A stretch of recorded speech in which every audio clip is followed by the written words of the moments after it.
Let's make the most of this beautiful day. Since we're together, you might as well stay. Would you be mine? Could you be mine? Won't you be my neighbor? This is Coriz with LeveL-Up magazine, where underground is mainstream.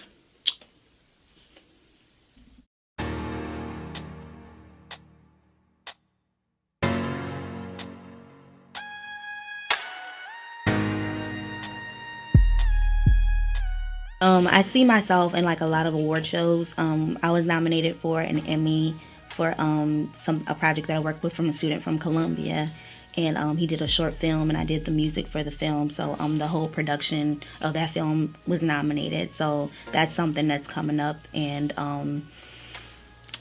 that's it's just I see myself like touring a lot, and also like with award shows, and just um, face on billboards, stuff like that, stuff like that, and more fans and more loyal fans. I love loyal fans, and just reaping the benefit. You know what? I did poetry. That was where the rapping came in. I did poetry in high school a lot, and we would like sit out on the checkerboards, and it was like a poetry group. It was part of that group, and that's actually how I started writing. And we would just like write poems, and they would like rap and stuff, and I would just listen like, okay, I can do it. And I just started doing it. It was like, okay. And they started calling me Coriz because I used to write the hooks and stuff, and they like dropped the H and dropped the U and add the IZ, and that's how I got Coriz. And I started writing for like Lupe and Kato and stuff, and like bring Coriz in and see, I used to ghostwrite.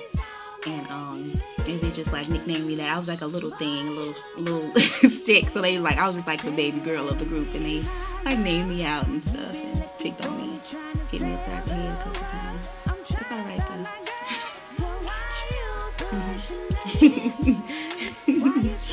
though. There's like a lot of great talent in Chicago, and just networking is key.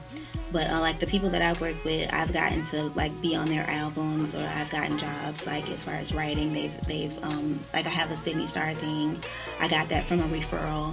Someone referred me to her to write for her because her first song didn't do so well. So she had reached out to someone else who reached out to me and said, I think you'd be good to write for her, and it turned out good. She's traveling. She just recorded it actually. B Cavity actually did. Brian actually did. She recorded it here. So she got a great sound, and I kind of like directed her. I did a little backgrounds for her, and it turned out great. Like she's getting a lot of good feedback, and it turned like her whole image around. So and I thought that that was just getting that referral, and just like knowing that people. I was shocked that she called me. I was like, oh, Sydney Star, but I was like, and they like, yes, I got your information from blah blah, and I was like, okay, good, and we started working from there. So and from that door, another door opened up. So just knowing like networking, and like I know Lupe Fiasco, I met Daryl Jones, and Blow Deal, I know him. He's introduced me to, stuff like Waka Flocka and stuff like that. So just knowing those people, and like I've worked with them in the past, and just keeping those relationships going is very important. That's another thing. Like some people go to Columbia and they just like let it go through one ear and out the other. And some people use it, and I just use it. I learned a lot about marketing myself, and about like, shout out to Shamil Weddington, love her.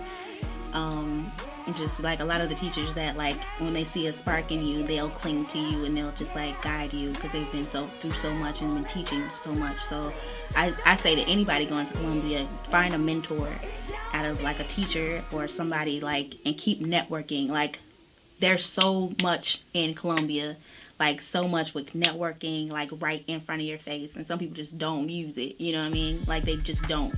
And it's so much that you could get from Columbia if you just use it. Like, you paying $50,000, I'm gonna need you to use it. Yeah, I'll put like music first, and like everything else falls. Like, and I know that like if you do that, it's going to pay off. Like and I do it for, and I know like I'm not getting paid the big bucks that I want to get paid right now, but I know that it's going to happen. So I do it for right now. It's like for the love and the passion. And if you do something for the love and the passion, the money will follow. So, and that's what's happening now. So like getting known, and just like, because I've invested so much into it, you're going to get a return back, and then you reap what you sow. So like I try to put, like when I'm in the studio, you know, I'm on someone else's time, I'm also on my time, even though I paid for the time, but I'm also on their time as well. So I want to make it worth it for them as well.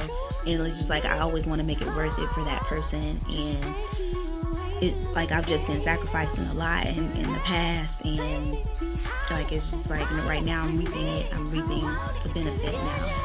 So that I think that's with anything that you do. If you're a runner, if you're a swimmer, if you're an athlete, if you're investing in yourself, and you gotta get your own shoes, or you gotta get your uniform, you're gonna get that back and tenfold, and that's just how God works.